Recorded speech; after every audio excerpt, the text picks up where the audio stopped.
I know that your community, along with a lot of communities this year, has been um, kind of raising your awareness about Keizan, who is often kind of pushed to the side in the tradition when we have this figure of Dogen who takes up so much space. Our community's been doing the same. And when Tenku reached out and asked me to speak today, she asked that I bring Keizan in. Uh, we've been holding a study group here for Keizan Yojinki. These are Keizan's instructions for Zazen. And there's a line at the very beginning that is, to me, very striking and sets the tone, not just for what Keizan is trying to say, but I think for what so much of this tradition is kind of struggling to say all the time. So I wanted to offer a spin on that today, to offer one way to unpack that or one way to consider it. And the line is, do nothing at all. At the very beginning of his instructions for Zazen, in the fourth line, Keizan says, beyond considerations of good or bad, transcend any divisions between usual people and sages, pass beyond the boundary between sentient beings and Buddha. So immediately establishing that whatever we're looking for in this practice, Buddhahood as something separate from where we are now is not it. Let go of that. And I'll say, and I always say this when we talk about how Keizan does this, you know, when Dogen teaches Zazen, he teaches Zazen the way that I think most of us are taught Zazen, which is he starts with, do it this way. Keizan says, hold your mind this way, right? Let go of 1,000 things, and then I'll show you how to sit. Just let go of the idea of Buddha. Let go of the idea of what is ordinary. He says, putting aside all concerns, shed all attachments. Really big thing to say. Again, this is before we start sitting. And then he says, do nothing at all. Don't fabricate any things with the 6 senses. This is echoed in so many teachings. My teachers would say all the time, don't make anything when you sit. Right? Don't construct. Don't construct a Buddha. Don't construct an ideal of yourself. Don't even construct Zazen in the way that you imagine Zazen is supposed to be, that it's supposed to feel like this, right? You see photos of someone sitting in a way that looks very powerful and very strong and very at ease, and you imagine what it feels like to be that person, and then you implant that in the way that you're sitting, and you try to will yourself to feel at ease in that way, to be breathing in that way, to feel powerful in that way. And Keizan from the first line says, don't do that.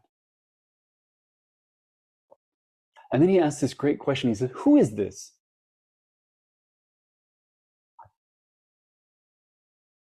Its name is unknown. It cannot be called body. It cannot be called mind. So we're going to take that distinction away as well. Trying to think of it, the thought vanishes. Trying to speak of it, words die. It is like a fool, an idiot. A fool and an idiot are thrown around in this tradition as the one who isn't strategizing, the one who isn't caught up in a narrative about something. It is as high as a mountain, deep as the ocean, without peaks or depths, so it has no limits. Its brilliance is unthinkable. It shows itself silently. Between sky and earth, only this whole body is seen. So this is Keizan's very poetic way in the beginning of establishing that Zazen is total. right? That it has a scope that goes beyond our understanding of scope. It's not something that we're doing inside the container of something else. It's not an activity that is performed inside a context. Zazen is the context. And so it can be infinitely high. And so it can be infinitely deep.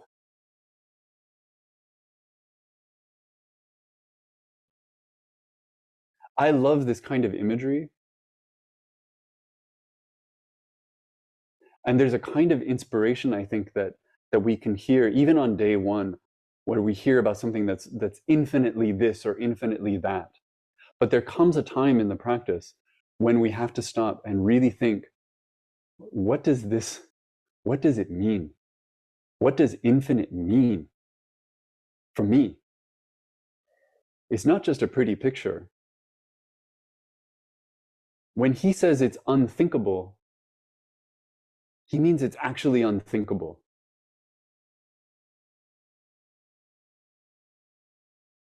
Between sky and earth, only this whole body is seen.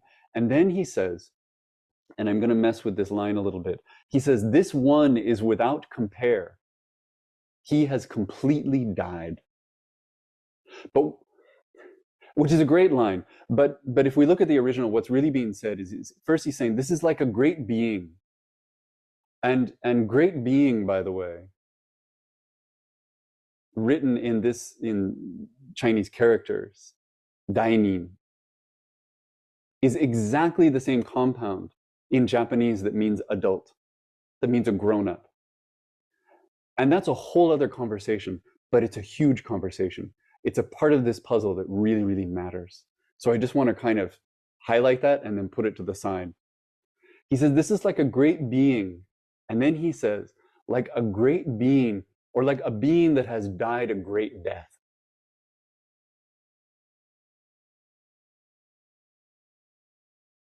So after saying, do nothing at all, and then laying out the scale of what's going on, he comes back and he says, it's like being dead.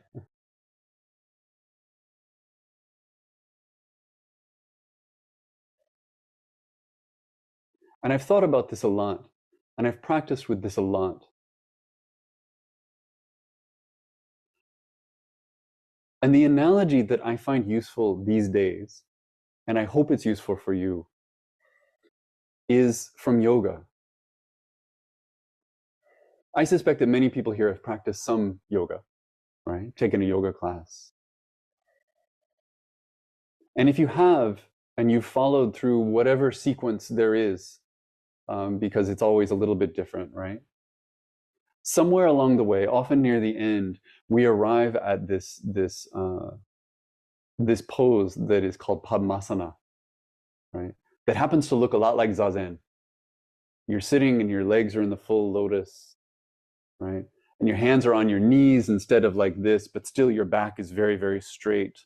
You're holding yourself in this way that is so familiar to all of us. We recognize this. And when people talk about the relationship between yoga and Zazen, I think our minds go there immediately because we see yogis, right, in loincloths, and they're sitting this way. They're sitting on a rock. They're sitting on the side of the water. And we say, oh, yeah, that's familiar. I know what that is. I get it.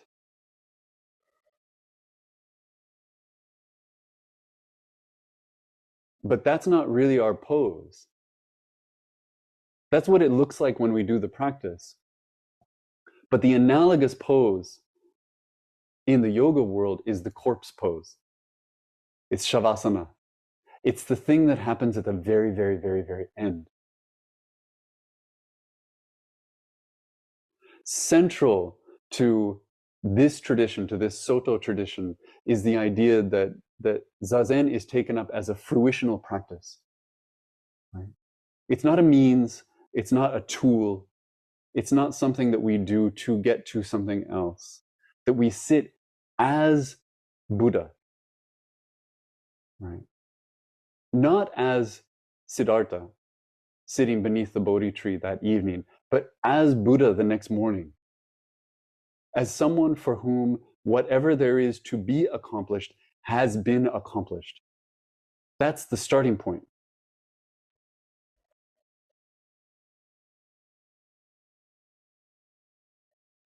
And so we have to ask ourselves honestly what that fruitional place looks like, what that fruitional place feels like.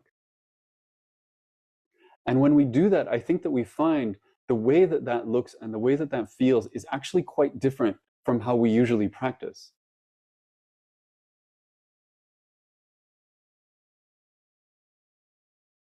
If you're like me, the way that you've been taught to practice is with a few kind of simple instructions.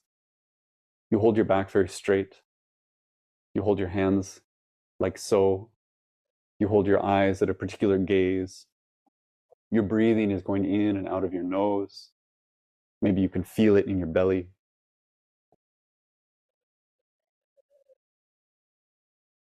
And within that very short list of 6 or 7 things that we're working on, there are 6 or 7 acts of control. We're controlling this posture in a particular way. We're controlling our breath in a particular way. We're holding to an image. And within that is a kind of striving.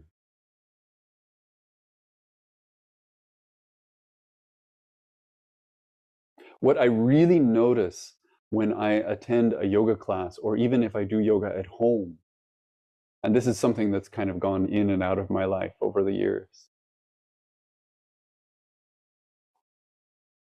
is that whether you have the gentlest teacher or the strictest teacher, you understand in any given pose that there is a kind of platonic ideal of that pose.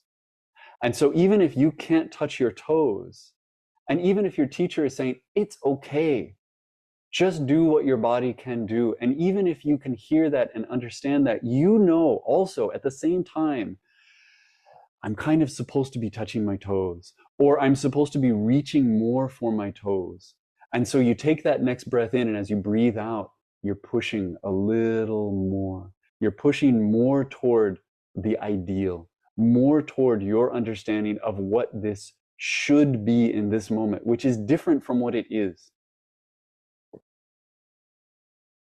And if it's an hour-long yoga practice, and even if it feels great, it's usually an hour of measuring what you're doing and recognizing the gap between what you can do and what the pose is inviting you to do.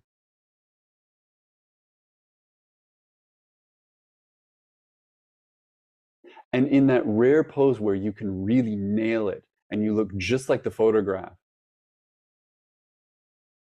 there's the pride of that too. Like, look at me. I can touch my toes here. This is just right. And you're still measuring it, just from a different perspective.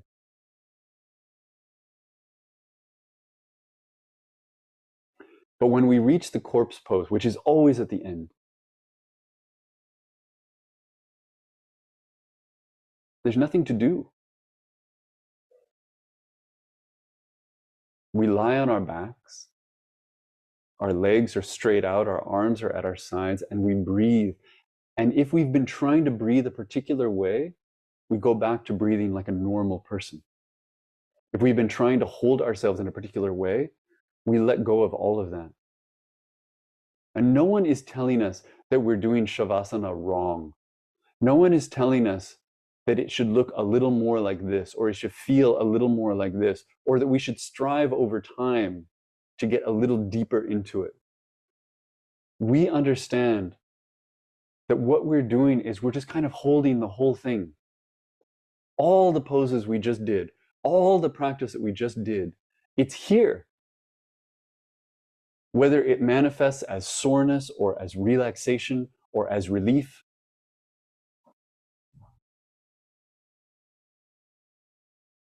we're just here. and it's complete, and there's nothing else to be done.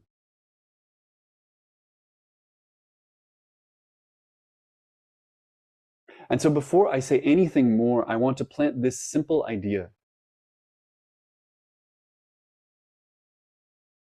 What if tomorrow when you sit, you could sit in that way? Not from this perspective of trying to do it just right, but from the perspective of having already done it. Having already accomplished the practice itself. That ease, that feeling, and everyone knows it. At the end of the class, and they say, okay, get ready for corpse pose, and everyone goes, ah.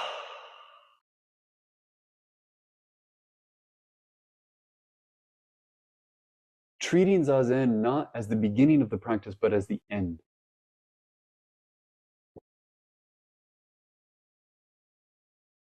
Keizan, I feel that everything Keizan is saying is about this, but there's a particular passage in the middle of Keizan Yojinki where he talks about how Zazen fits in relationship to what we would call Buddhism. And he says this. He says, Zazen is not based upon teaching, practice, or realization. Instead, these three aspects are all contained within it. So again, not treating Zazen as part of something, but seeing Zazen as something that everything else is a part of. And then he goes on he elaborates, he says, measuring realization is based upon some notion of enlightenment. This is not the essence of Zazen.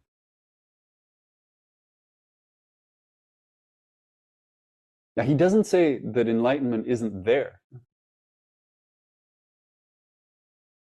He's saying it's contained within it. It's not the fruit of it. It's a foundation, not an outcome. He says practice is based upon strenuous application.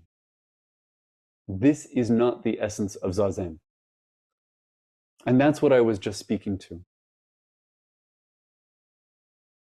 Anytime that we find ourselves trying to stretch just a little bit further, trying to get a little bit closer to that perfect thing,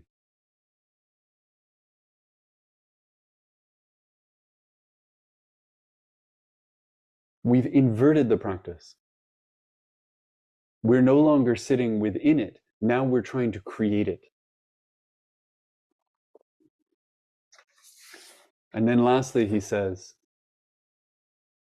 teaching is based upon freeing from evil and cultivating good.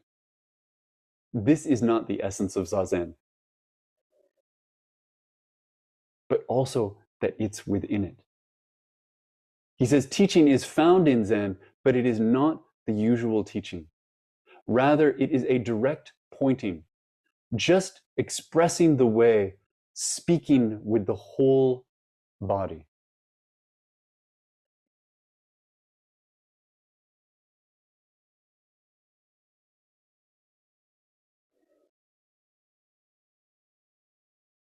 So much of this practice is effortful. So much of this practice is hard. And I'm speaking of the practice broadly. If we take up the vows, if we take up the Bodhisattva vows, we are determining a kind of shape to our actions. And we're asking a question. We're asking a question in every moment about what is appropriate now? What is skillful now? What is generous now? And we're trying to bring a kind of clarity and a kind of kindness and a kind of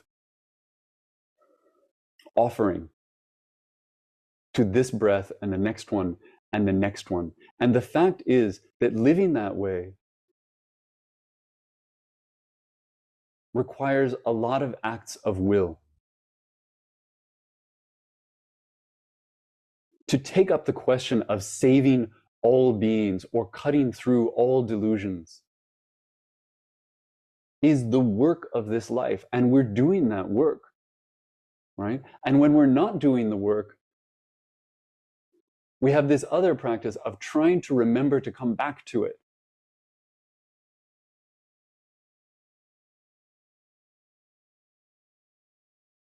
We're always measuring, and as long as we're measuring, we're always falling short, right? We're never quite reaching our toes as we go because we've set the bar really, really high. We're going to cut through all delusion. We're going to enter every Dharma gate.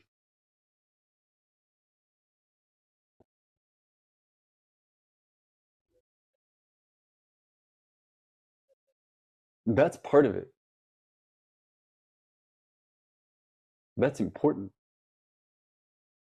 That's so much of how we understand what it is to be a human being, what it is to walk the path of the Bodhisattva.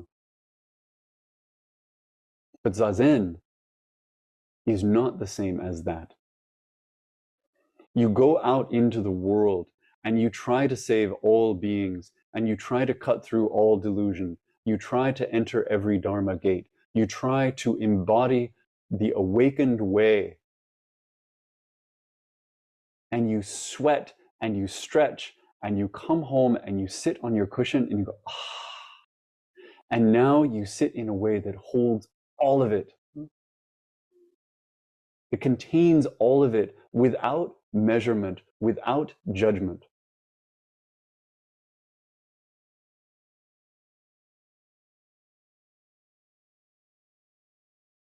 Keizan continues from where I was just reading. He says, you should just, oh, sorry, I moved to a new section. At the very end of this text, he says, this is how he finishes. He says, you should just rest and cease.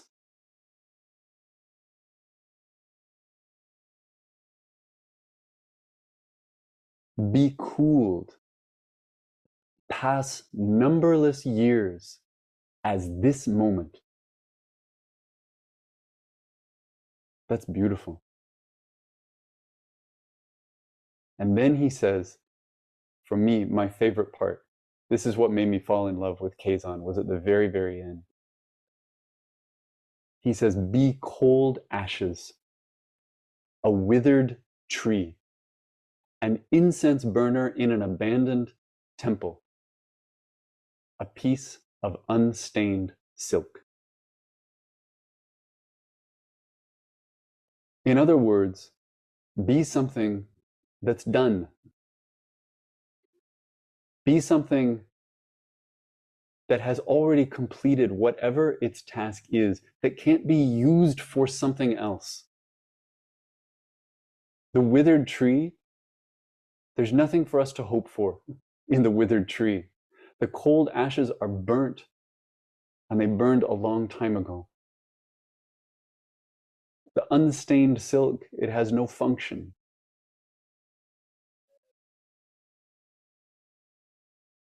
Be that. Allow yourself to be that. And in being that, know what it is to let go of wanting to be something else, wanting to do something else, to accomplish something else.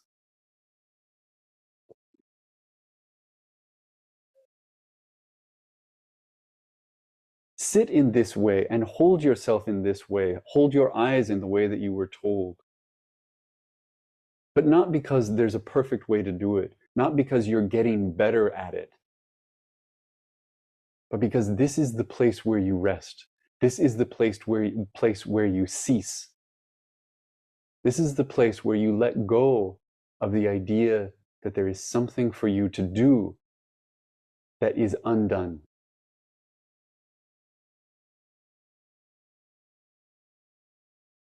In Keizan, his last line is, he says, this is my earnest wish. This is his offering. This is what he just wants us to know, to really know in our bodies.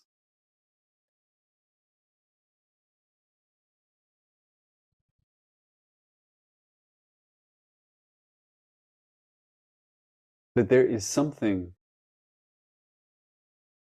that is whole. There is something that is complete. There is something that does not need to be adjusted or fixed or expanded upon or improved.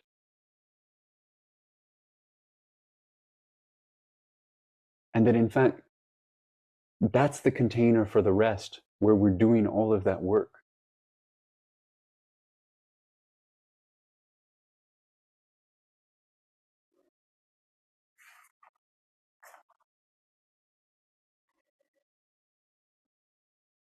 It's not easy. None of this is ever easy. But in a way, it's so straightforward. And so, I think, counter to how we usually understand the practice.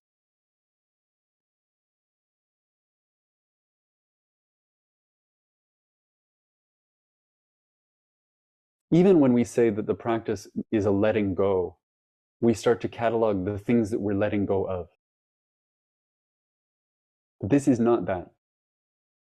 This is letting go of the practice as the practice. And that's where I'll stop. Thank you.